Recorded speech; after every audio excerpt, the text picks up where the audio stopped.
Virat Kohli, AB de Villiers, Chris Gayle, Glenn Maxwell, Faf du Plessis, Brendon McCullum, Mitchell Starc, Anil Kumble, Kevin Pietersen और Shane Watson जैसे दिग्गज नाम होने के बावजूद और 3 बार आईपीएल फाइनल में पहुंचने के बाद भी एक बार भी आईपीएल ट्रॉफी न जीत पाना एक बहुत ही सरप्राइजिंग और शॉकिंग स्टोरी लगती है। मैं किस ग्रेट आईपीएल टीम की बात कर रहा हूं आप समझ चुके होंगे और वो टीम है आरसीबी। सोशल मीडिया पर मोस्ट फैन फॉलोइंग की बात हो या फैंस के दिल जीतने की, ये टीम अक्सर सबसे ऊपर ही नजर आती है, लेकिन जो चीज इसे जीतनी चाहिए और नहीं जीत रही वो है आईपीएल ट्रॉफी। 2007 में आईपीएल के पहले सीजन से लेकर 2024 तक आरसीबी फैंस हर बार सीजन के शुरू में इस टीम से एक बार फिर नई उम्मीदें जोड़ लेते हैं कि शायद इस दफा ये करिश्मा हो ही न जाए, लेकिन सीजन खत्म होने पर सिवाय मायूसी और परेशानी के कुछ नहीं मिलता।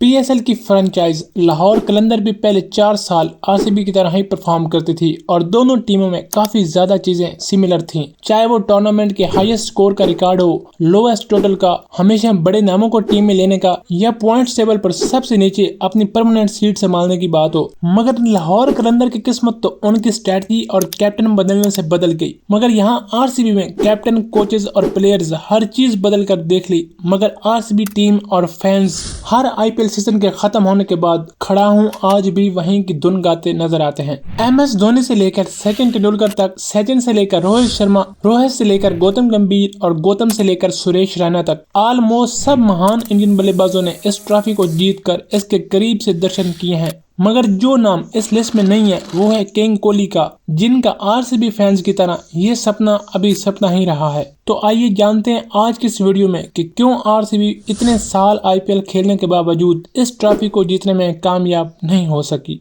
Reason number 1, rely on big players.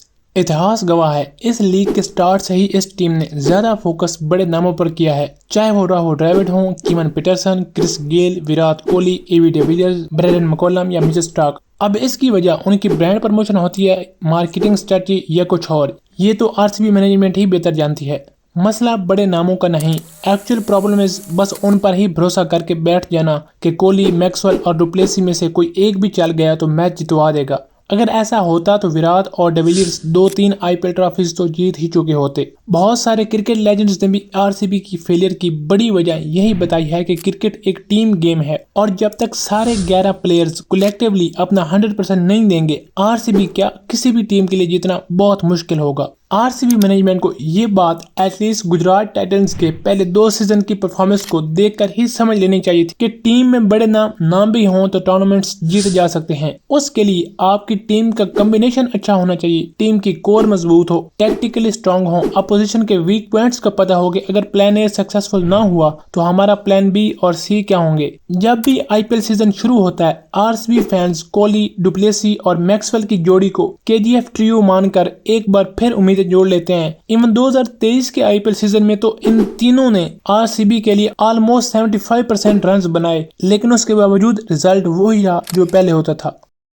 Reason number 2, no proper wicket taker bowler. Batting top order में इतने बड़े नाम, लेकिन जब आरसीबी की बॉलिंग लाइनअप की बात आती है तो सब कुछ बिल्कुल उलट नजर आता है। मिसाल के तौर पर 2024 के आईपीएल सीजन में ये आरसीबी की बॉलिंग लाइनअप है जिसमें आउट ऑफ फॉर्म सिराज के अलावा कोई एक भी प्रॉपर विकेट टेकर बॉलर नहीं है जिस पर कप्तान और मैनेजमेंट को ट्रस्ट होकर ये विकेट निकाल देगा। इवन आरसीबी ने इस सीजन के सेकंड हाफ में अपनी बॉलिंग की परफॉर्मेंस को देखते हुए एक न्यू स्ट्रेटजी अडॉप्ट की कि हम टॉस जीतकर चेज करेंगे, क्योंकि उनकी bowling lineup 200 plus run defend करने में भी कामयाब नहीं हो रही थी। जहां दूसरी टीमों के पास जसप्रीत बुमराह, ट्रेंट बोल्ट, अर्शदीप सिंह, मोहसिन खान जो या तो रन को रोकते हैं या विकेट निकालते हैं, वहीं दूसरी तरफ आरसीबी के पास एक भी ऐसा एक्सपीरियंस, कंसिस्टेंट और लीथल बॉलर नहीं है, जिसकी वजह से हमेशा उन्हें मैच जीतने में दिक्कत का सामना करना पड़ा है। और ये कहानी इस एक सीजन की नहीं बल्कि पिछले 10-12 सालों से चलती आ रही है। ऐसा बहुत ही कम देखने को मिला है कि आरसीबी को अपनी बैटिंग से ज्यादा अपनी बॉलिंग पर भरोसा हो, और जिस दिन ऐसा हुआ उस दिन से होपफुली आरसीबी के दिन भी बदलना शुरू हो जाएंगे, क्योंकि जैसे क्रिकेट में कहते हैं, batsman win you games, bowlers win you tournaments.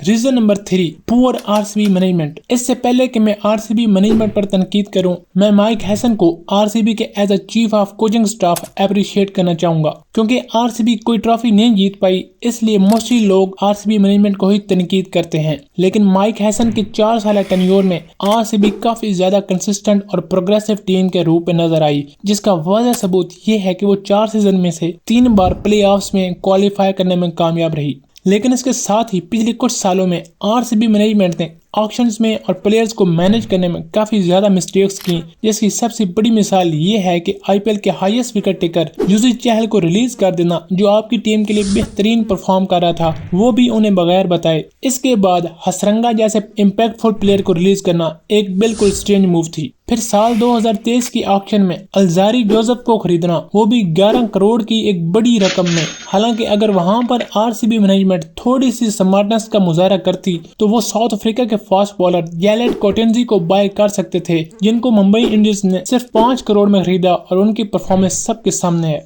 RCB management का एक और प्रॉब्लम ये है वो एक्सपेरिमेंट करने में और प्लेयर्स को कंसिस्टेंट सपोर्ट करने में बहुत कम एफर्ट शो करते हैं। आज के दौर में टी20 के बेहतरीन hitters like Klaassen, Travis head, Hetmyer और शिवम दुबे किसी दौर में आरसीबी सेटअप का हिस्सा थे, लेकिन आज ये सारे प्लेयर्स दूसरी टीमों का हिस्सा हैं और उनके लिए बढ़िया परफॉर्म भी कर रहे हैं। आप लोग कहेंगे भाई साहब टीम में सिर्फ 11 प्लेयर्स ही खेल सकते हैं और वो सब प्लेयर्स को स्क्वाड में नहीं रख सकते। बिल्कुल ठीक बात, लेकिन फिर आरसीबी मैनेजमेंट को उस वक्त ये भी देखना चाहिए था क्या उस पॉइंट ऑफ टाइम पर क्या ये प्लेयर्स इतने रिलायबल थे कि इनको पिक किया जाता, क्योंकि इन सारे बल्लेबाजों का एवोल्यूशन तो पिछले 1.5-2 साल में ही हुआ है। लास्ट और मोस्ट इम्पोर्टेंट पॉइंट और वो ये है कि आरसीबी मैनेजमेंट का यंग इंडियन प्लेयर्स को कंसिस्टेंट मौके ना देकर ग्रूम करने में नाकाम रहना। ये तो सबको पता है कि आईपीएल और आरसीबी के लिए सबसे ज्यादा रन्स विराट कोहली के हैं, और विराट के बाद जिस इंडियन प्लेयर्स के आरसीबी के लिए सबसे ज्यादा रन्स हैं वो हैं राहुल द्रविड़, जिनको इस साल दिनेश कार्तिक पीछे छोड़ने में सफल रहे।